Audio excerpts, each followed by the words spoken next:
Welcome to the Elaborate Topics podcast, where we focus on lab-specific strategies for medical laboratory professionals. We're proud to be the healthcare detectives that work behind the scenes to get the results needed to influence medical decisions. Let's grow together and jump right into the lab. Hi, friends. Welcome back to another episode of the Elaborate Topics podcast. I'm your host for today's show, Stephanie Whitehead. For those of you tuning in for the first time, I'm your podcasting laboratory leader and co-host for our weekly podcast. If you haven't tuned in before, the Elaborate Topics podcast is a weekly show where myself and my two co-hosts, Tywana Wilson and Lona Small, bring you topics related to the laboratory and the leadership to help you excel inside and outside of the laboratory. So like we always say, don't be stingy. Share this episode with your colleagues and your laboratory friends, and join us on our Elaborate Topics group on LinkedIn. I'm really excited for today's show, so I want to get straight into it because I'm rejoined by a special guest to the show, one of the most gifted voices in the laboratory medicine profession, Dr. Rodney Rohde. How are you today? I'm great, Stephanie. How are you doing? I'm doing good. Welcome back. For our other listeners, Dr. Rohde has joined us already this season.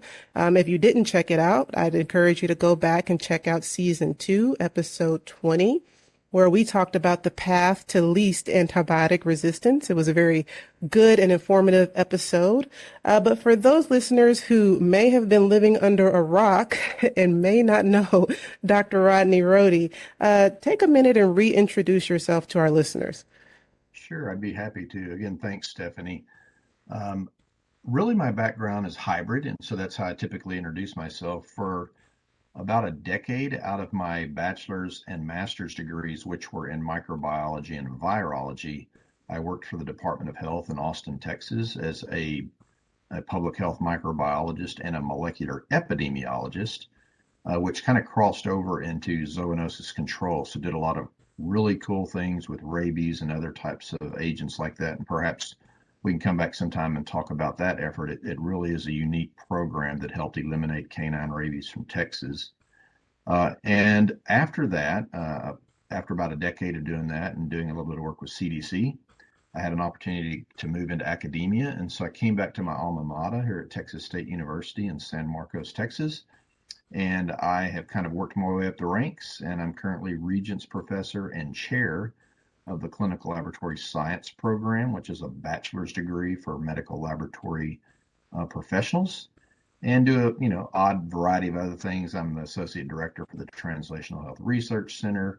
I'm an associate adjunct faculty member for Austin Community College, which is kind of near and dear to my heart. I still teach there, kind of intro micro and other courses for allied health professionals in the associate degree area. So staying busy. And really excited to join Stephanie because the past 2 or 3 years, I've really become passionate about science communication and health literacy. So these types of opportunities are critical for our professionals to participate in. So thank you for having me on. Well, no problem.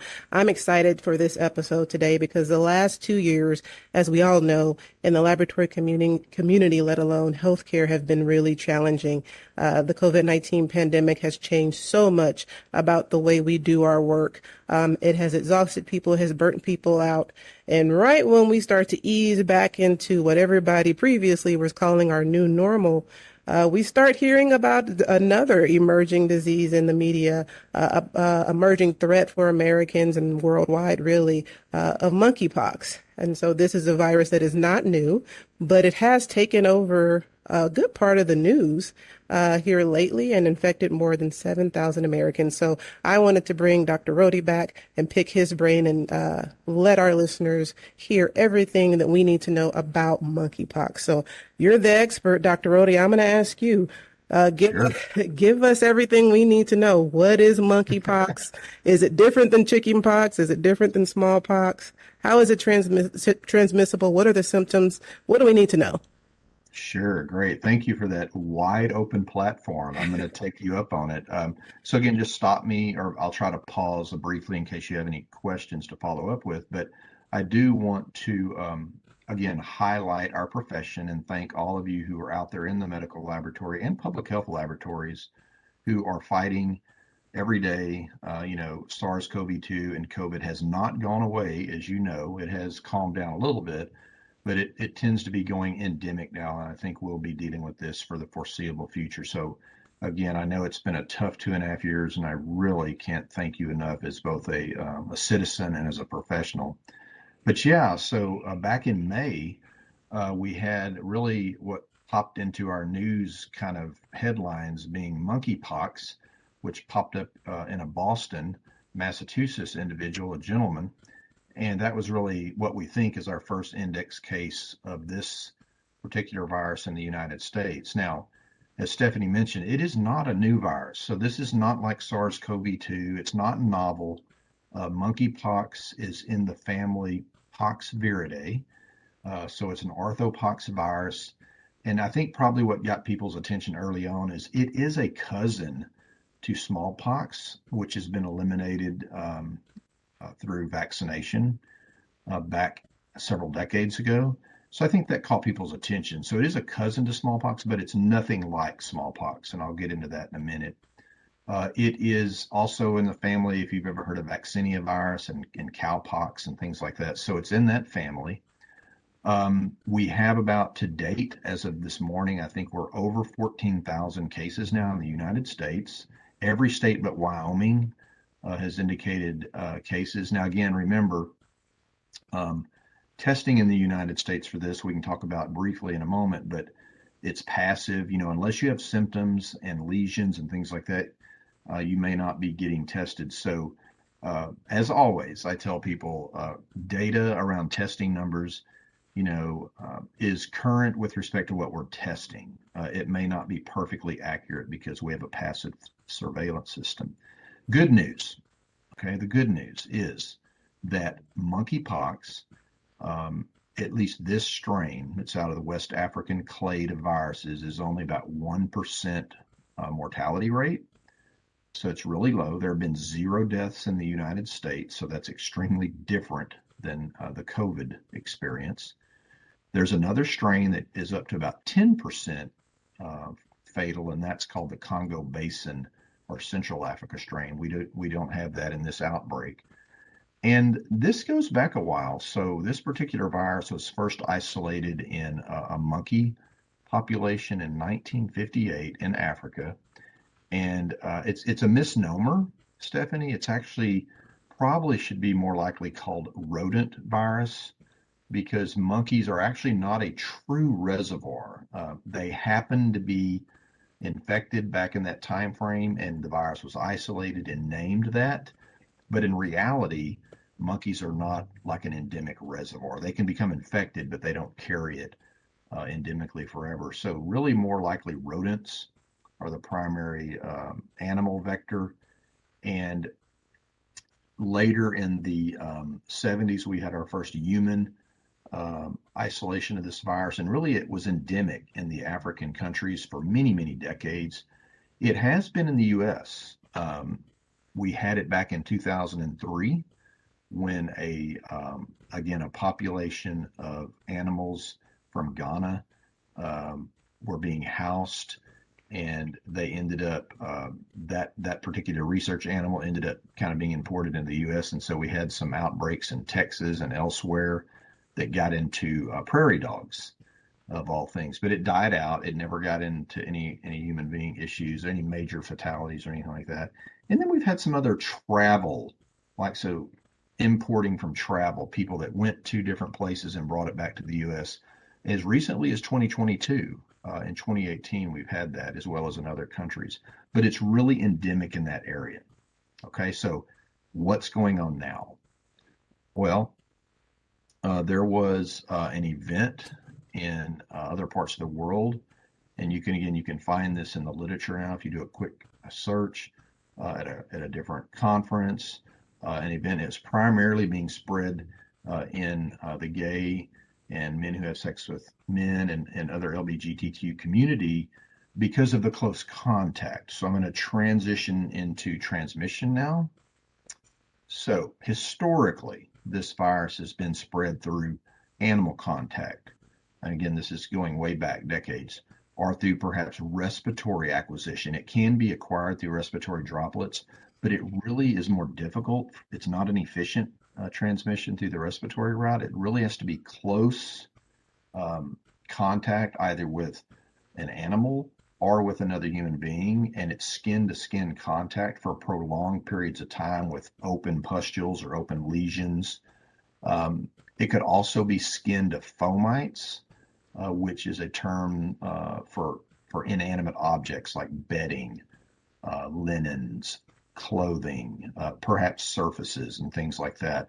So that is the primary route, is that skin to skin, person to person through typically very close contact. So it's not a defined sexually transmitted infection like you might think about with gonorrhea, herpes, things like that, or chancroid. It's more of a intimate closeness, intimate behavior. So I want to get that straight. We need to make sure we do not go down the same trail that we did with HIV back in the 70s and 80s. This is not about a particular group of individuals. This can be acquired by anyone with close contact in that way. Now, it happens to be that it is in those populations. So if you look at the guidelines around CDC and all the public health entities, we are sending out those types of health alert messaging, that if you are in that particular community and you see lesions or pustules, or you have certain fever and flu-like symptoms, which is the more initial type of infection, then you should be tested if you know you've been in contact with someone who is monkeypox positive, or if you've traveled to those types of endemic areas or been around animals of that type. So those are kind of the primary transmission pieces. Signs and symptoms, I kind of just mentioned it, starts off like flu, a common cold, fatigue, fever, perhaps those other types of gastrointestinal issues. But then it will typically within 7 to 10 days show up as lesions or pustules. And really you're infectious until they scab up, dry up, and fall off, so you have new skin. So 2 to 4 weeks is kind of the recommendation through most experts. And really, the other good news about, if you're going to talk about any good news about this, is that it typically resolves in 2 to 4 weeks in most individuals. Really, the most kind of problematic things that happen are secondary infections. So if you're having, for instance, really nasty skin infections, pustules and things like that, especially in sensitive areas around the genital area and things like that, people do sometimes get secondary bacterial infections, cellulitis, and things like that. So in general, again, that fatality rate's really low, but I keep telling, every interview I do, I keep talking about, it's a concern. It is a public health concern, but I do not believe it's at the rate of being alarmed or like a national emergency. I know the declaration has been declared. Really, that was to help open up the vaccine stockpiles so that we could distribute that more quickly, open up the testing infrastructure. We're moving quickly to let commercial labs do more testing. We kind of learned that lesson, Stephanie, with COVID. Let's get it out of just CDC and public health and let commercial labs help us. So let me stop talking because I've been rambling here, and see if you have any follow-ups or any other routes you want me to talk about. Well, I'm happy to hear that you said, it's a public concern, and so we should pay attention to it. COVID took a really quick turn, and probably because it was so novel and new, into an outbreak and a pandemic. We hadn't had really a huge global pandemic, before COVID like that I think got that level of attention. So it is great to hear that this isn't at that level. But I'm curious, because you are so well versed in this area, scale of 0 to 10, 0 being like, who cares? And 10, Right. lock your door, lock yourself back in your house, Right. and stay out inside. What is your level of concern for the spread of monkeypox right now? Great, great question. Great question. So I'm going to give you two answers. If you are in that risk population, if you are in the LGBT community, and you are practicing different types of incident behaviors, then the concern would be more like a 6 or 7, maybe even as high as an 8, because it is happening. We are seeing hundreds of cases in most states, if not thousands. Texas has over 1,000 now. The big states, again, population, because it's bigger, California, New York, Florida, Texas, even Georgia now is over 1,400 cases. It's enough cases out there to be watching and to be careful and to be testing and to be concerned. If you're not in that population, it's probably more like a 4 or 5. Be alert. And again, I really want to be clear here. There is no really boundaries of thinking about this being spread. It's just that it is within that particular transmission route right now. But and we're already seeing this, right? So we've had 3 or 4 children now. We've even seen a dog turn up positive in the U.S. with this. So it can get out of and get into any population group. So it's as I often tell people, viruses really don't have a bias. They don't care what we look like. They don't care how much money we make. They don't care, what we practice in our personal habits or into our behaviors. They're just out there to infect and amplify and to do things. So we need to be concerned and watching it, as a population, really globally. But if you're in those areas where we're seeing the most transmission, then you really want to be alert. Perhaps you want to get tested if there's any concern, because again, Stephanie, the way we get ahead of this, which we couldn't do with COVID, because once it became blown out and it was asymptomatic transmission, people didn't even know they had it. It's really hard to contact trace, right? It's almost impossible. But this we can, if we can identify through testing via symptoms and signs, know that it's a positive case, then that individual can isolate and perhaps be vaccinated and treated if needed.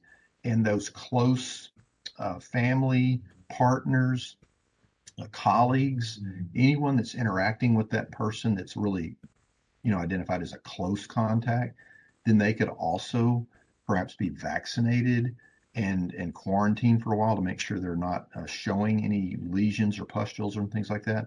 And so you can use classic public health ring vaccination techniques to kind of get ahead of that and to kind of stomp it out. It's when you can't do that it's really difficult to stop an outbreak. So I'm still holding hope that we can get ahead of this and start tapping it down at least. It's going to take a while now that we've got 14,000 cases and it's around, and it might be very difficult to completely squash it, but I do believe we can knock it down, lower it down, and perhaps reach 0 if we can get boots on the ground and the type of sustained efforts that it would take to isolate people and be transparent. People have to be transparent and honest and follow those public health guidelines to get this thing under control. But it is not an aerosolized, issue like SARS was. We have vaccines already. We have TPOX, which is an antiviral that you have to get special permission for, but we do have therapy, and it resolves, right? So if you can even just get people quarantined and not interacting with people in a close way, you can stomp it out that way as well. So we have that ability.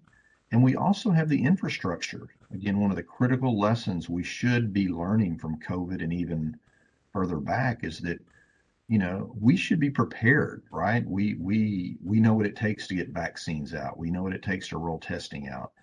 Good, strong public health science communication, accurate information so that people know to test and how to get vaccines. We should be rocking and rolling on that way quicker than we were with COVID. I'm glad to hear you say some of these things. It's almost acting as a little bit of a myth buster to, I think, some of the stuff you've seen online. And so now I kind of want to get into some practical steps. Sure. There was a viral video that made its way around of a gentleman who had an active monkeypox infection and left quarantine to take a trip to McDonald's, and it got a lot of traction online. Many commenters asking, well, what about the cashier who took your credit card and all of these things? Hmm. And so I kind of want to get into some practical precaution steps, and you kind of mentioned some of these, but what do we kind of need to do and be aware of? You mentioned fabrics and things. Me, myself, I think you also were traveling in a couple of weeks. So hotel, Sure. bedding. I Sure. also have two children under the age of 8 and school has started back. We've heard that Right. I think you just mentioned this was more severe in children. So what are some practical tips that we can take to just be safe during this time? Sure. Great. Again, really good conversation piece to talk about here. So first, let me just mention, when this is over and in 3 days, you're like, what did he say? It's really helpful to go to the Texas Department of Health website or any state public Mhm. health department website, which is also tied to the CDC. And then other reputable places, right? Make sure you're going to places like the Mayo Clinic and things like that so that you can get good information around this question because it's a good question. Mhm. Okay, so what about that particular? So I didn't see that video, but what I would say is it's unfortunate, first of all, that anyone who has an active case of monkeypox, of SARS, even of influenza, right? My wife always tells me at home, isn't it common sense that people should not go into work and school if they're, coughing and hacking and throwing up fever? Yes, yes, that's exactly right. It's Yes. common sense. For so long, it's been such a struggle to get people to understand that we should be doing this anyway, all the time. It's common courtesy. It's a good public health golden rule to stay home. I know it's hard if you have to work and you have bills, so I'm not going to go down that road. I understand that. But the best way is to stay put. That's rule number one. So if you have monkeypox and you're in that 2 to 4 week window where your lesions haven't cleared up, you really shouldn't be out and about. You should be home. And you should even be staying away from close contact with family members and colleagues. That's just a that's just the answer. Mhm. That's the honest answer. That's number one. What about if it happens, or if you're concerned as a citizen and you're traveling in your schools, in other places? Monkeypox is a DNA virus. It's really the only way it's going to get into the environment is one, through open pustules where fluid, for example, is getting on surfaces, linen, that sort of thing, or potentially through coughs and sneezes if you're, depositing it somewhere without using a tissue or something like that. So good cough protocol, sneeze protocol is always important. Etiquette, covering, if you don't have anything, even your armpit kind of shoulder sleeve is better than just coughing and sneezing into the environment, especially around people. Always important. Good health practices.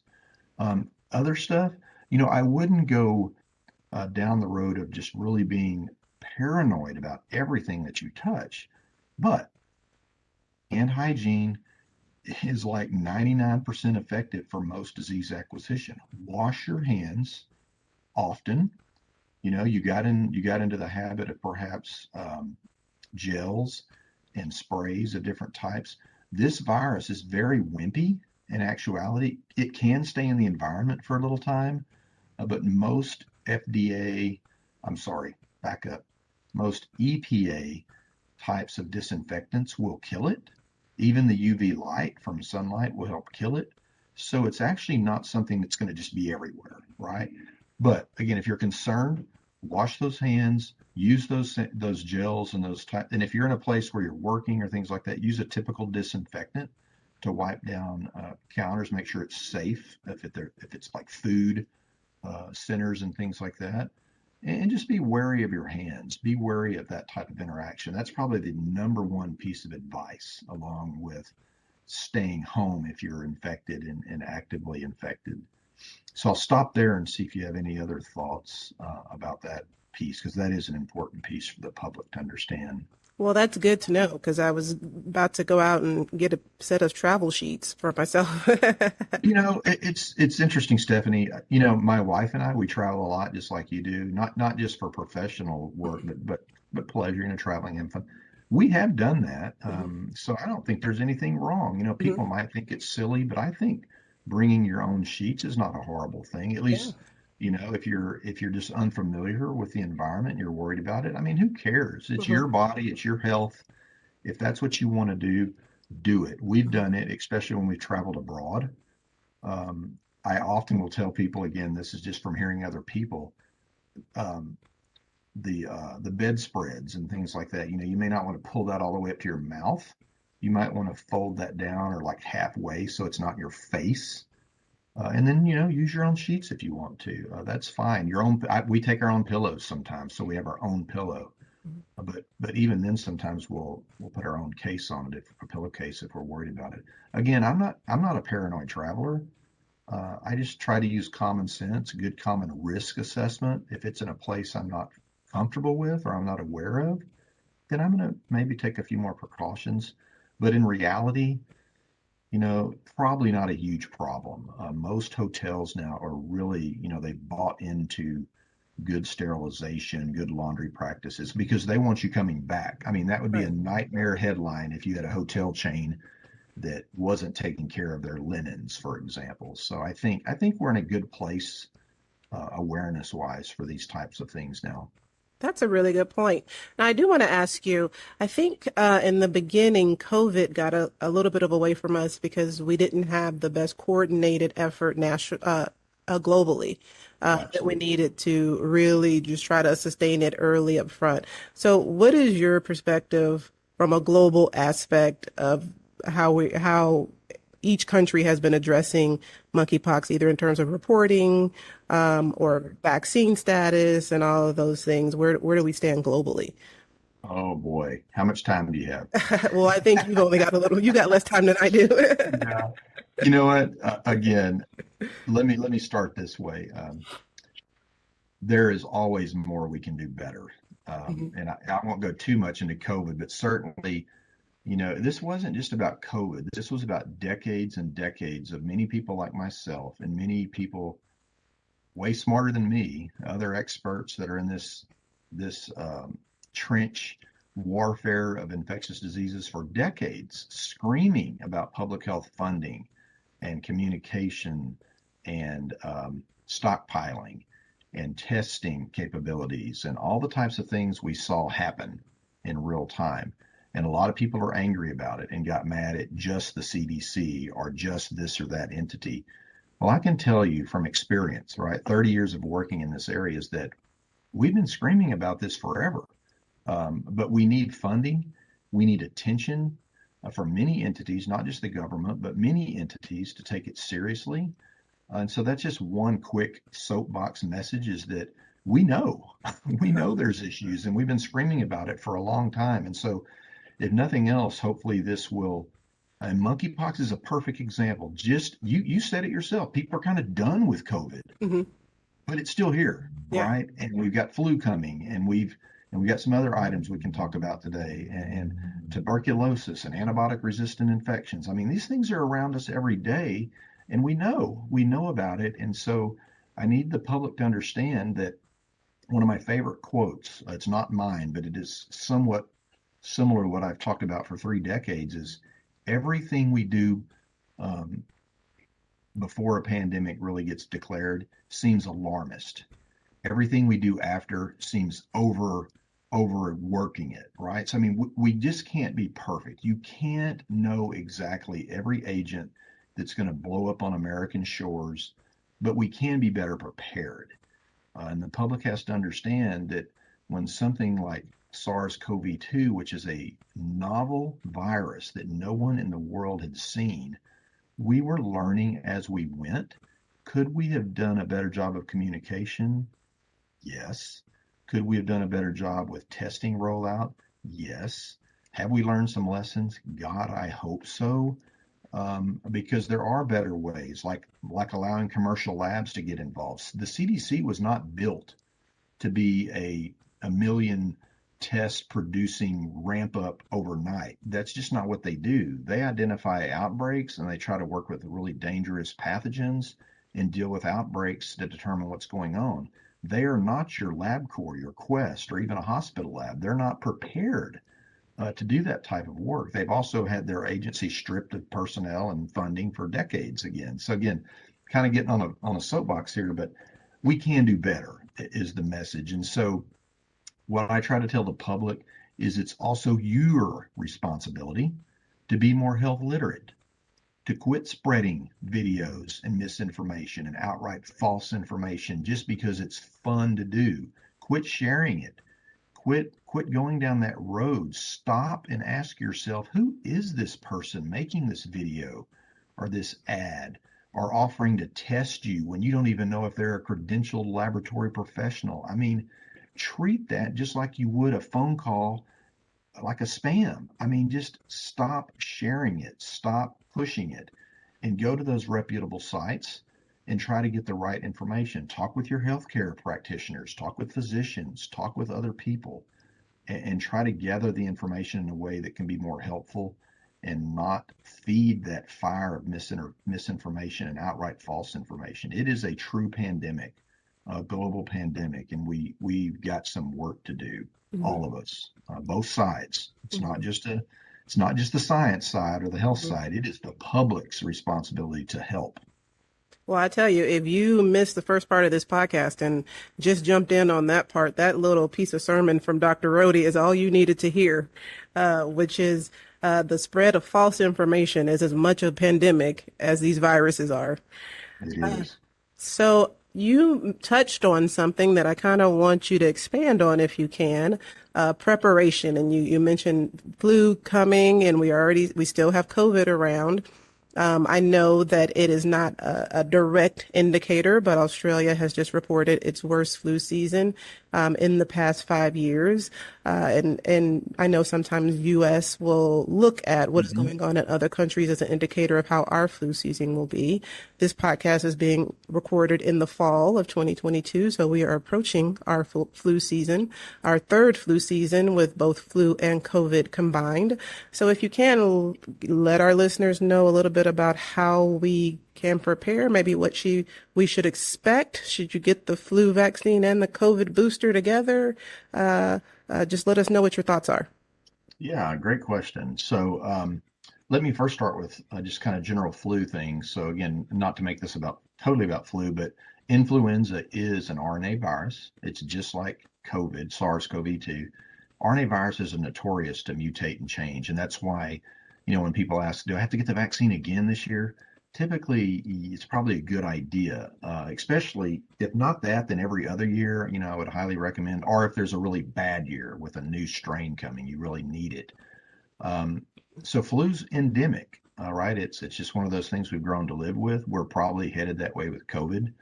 And so, it kind of is going to be that way. That's the way viruses work. They kind of become endemic. They actually don't want to kill you. They want to change just enough to make life miserable, but they want to be able for you to stay alive as a host and transmit, further along the chain. So that's just a little bit about flu. And we are coming up. And I think what people have seen in the past 2 seasons, and you can look at this globally, most of us believe that because of the use of strong masking when it was especially mandated and just being away from people. Remember, we isolated, we all, at least somewhat, were careful in crowds, and that really was pretty strong for about a year and a half. It's weakened obviously now, but that's probably what kept our flu seasons really, really low for 2021 and 21-22. But we are kind of wondering this year, 22-23, what's going to happen, right? Most people are not masking like they used to. We are not staying home. We're traveling. We're excited, and I'm part of that too. But I will tell you, I am adopting masking when I'm on a plane, when I'm in a subway, and even if I'm in a big, room and I don't know a soul, right? I don't know anything about their practices. I still might wear a mask. Other times I'm not as worried, right? So that's kind of my own personal look at it. Is I've been saying this for 2.5 years. We didn't even need the government to tell us this. It's about personal risk assessment. Risk assessment, risk reduction. What are you willing to do? Not just for you, but for my mom, who is a recovering cancer patient. So when I know I'm going to see her for 2 or 3 weeks before I know that trip, if it's something I'm planning, I'm being really careful again, right? Otherwise, I may not be as crazy careful unless I have a reason to, right? So that's just my own kind of take on it. I'm fully vaccinated, I'm boosted, and I'm going to keep doing that, right? I've had COVID. I actually got it in January, Omicron season, and it wasn't a big deal. Thank God for vaccines and therapeutics. It felt like allergies, kind of nasty allergies, and I was over it in about a week. So I have had it. My wife had it this past May, and we both had kind of a similar experience, thankfully. But what about my mom? What about her dad, who is pretty immunocompromised? We are uber careful when we think about our parents or other people like that. So for me, and I hope the public, they would always consider that just accountability, that golden rule of public health of try to do no harm to others. It's not just about you, right? It's also those around you. So what's coming? I think flu will be higher this year, just for those very reasons I told you. We're moving around. We're back in school. We're not mandating masking.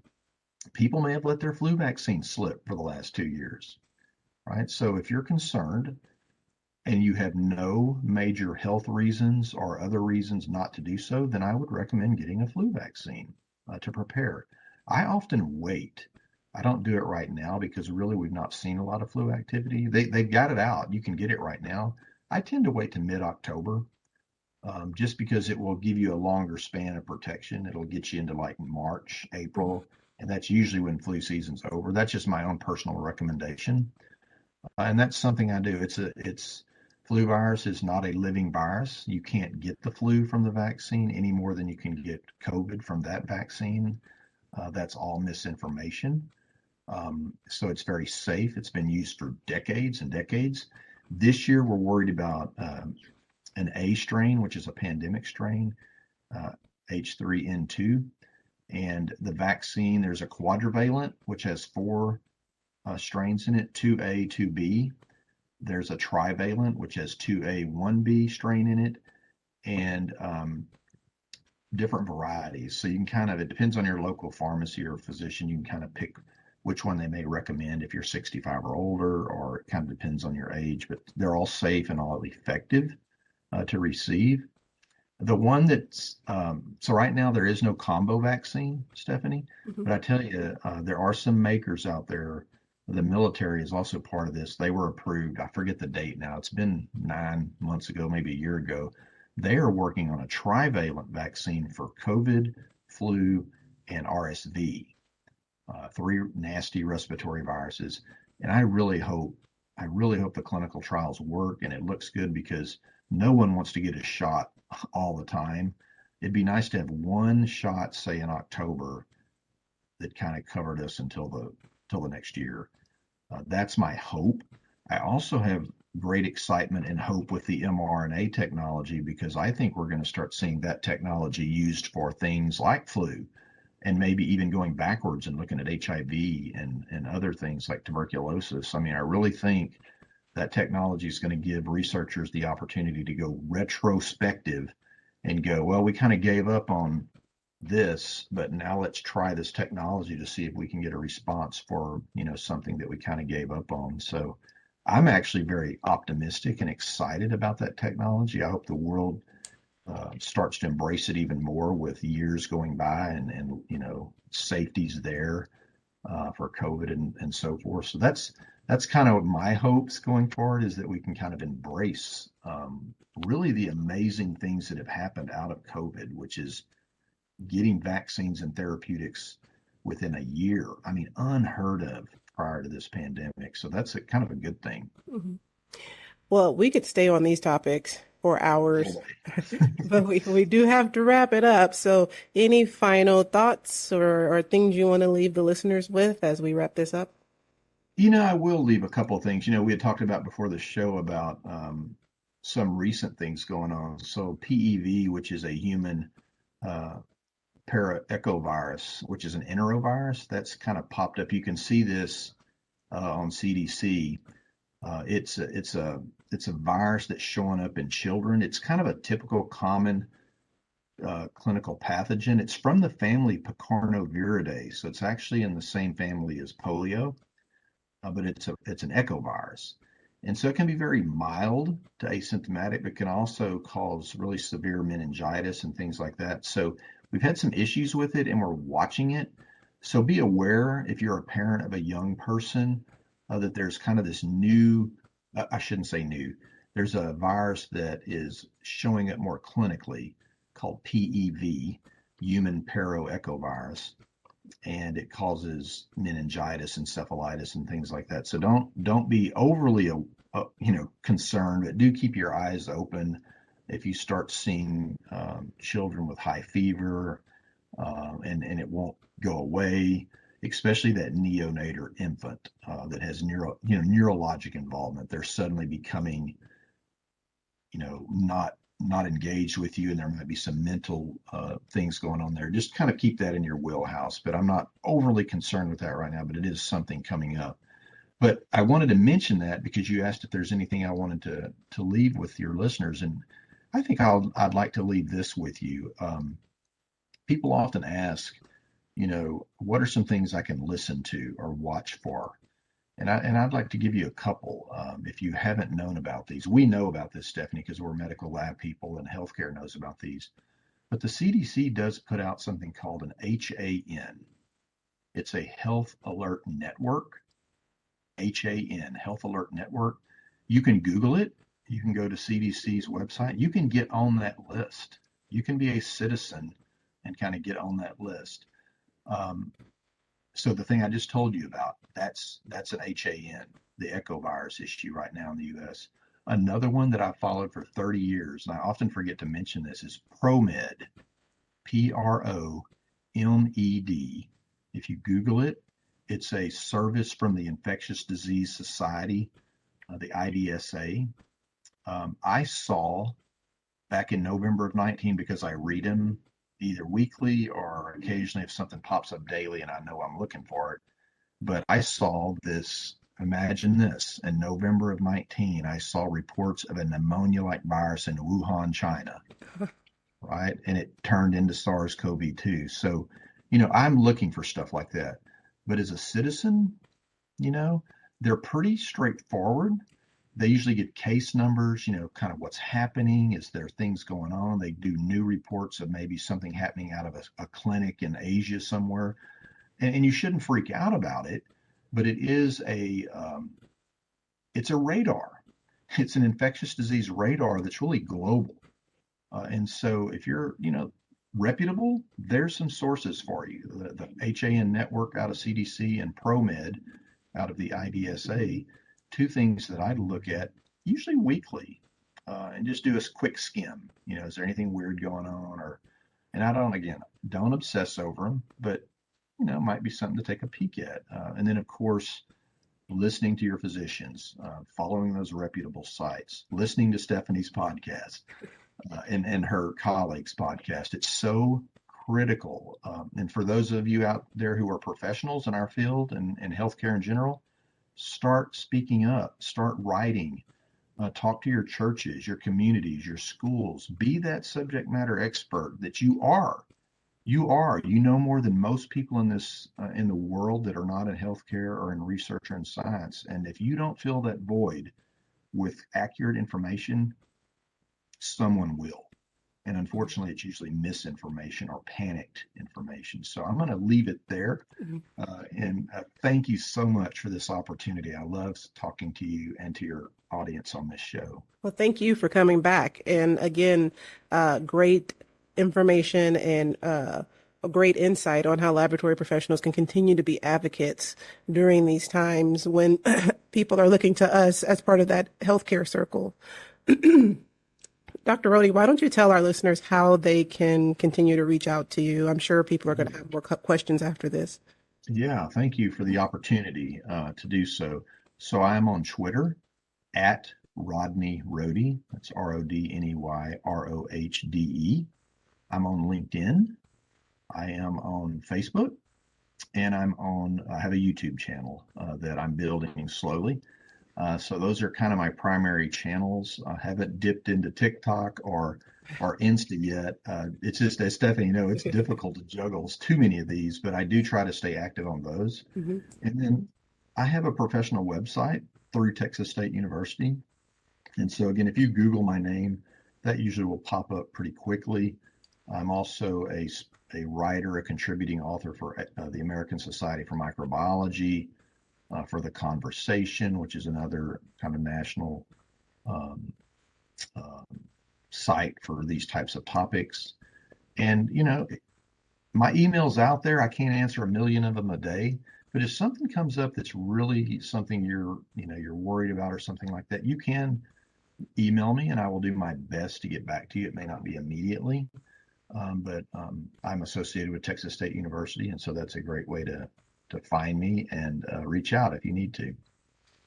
Well, Dr. Rohde, thank you for returning today. This has been some great information about monkeypox and everything else. So thank you. Thanks so much, Stephanie. Be sure to subscribe to Dr. Rohde's YouTube page. Check out all his previous talks and articles and other bodies of work. I mean, there's tons of great information that he's put out there for everybody to listen to. Great job security for health laboratory professionals and microbiology professionals. But in all seriousness, great information that we all need to know and we need to continue to be aware of, to just be good citizens and good health professionals as advocates during these times, like I said. If you like what you heard today and you want to listen to our previous shows, be sure to subscribe to us on any podcast platform or directimpactbroadcasting.com or on LabVine. We're on LabVine now, so jump over to LabVine and get you a free membership and listen to a few of our shows. You can follow me at Stephanie Y. Whitehead on all of my social media platforms. I'm not on TikTok either, but I am on Instagram, Facebook, and Twitter. Tune in next week to hear another amazing episode of the Elaborate Topics show. And until then, all of you guys have a great day. Thank you for tuning in to another episode of Elaborate Topics, where your hosts discussed relevant strategies for laboratory professionals. Please subscribe to this podcast on your favorite podcast platform and listen to us on directimpactbroadcasting.com. Stay tuned for another episode with information you can use to excel in your laboratory career.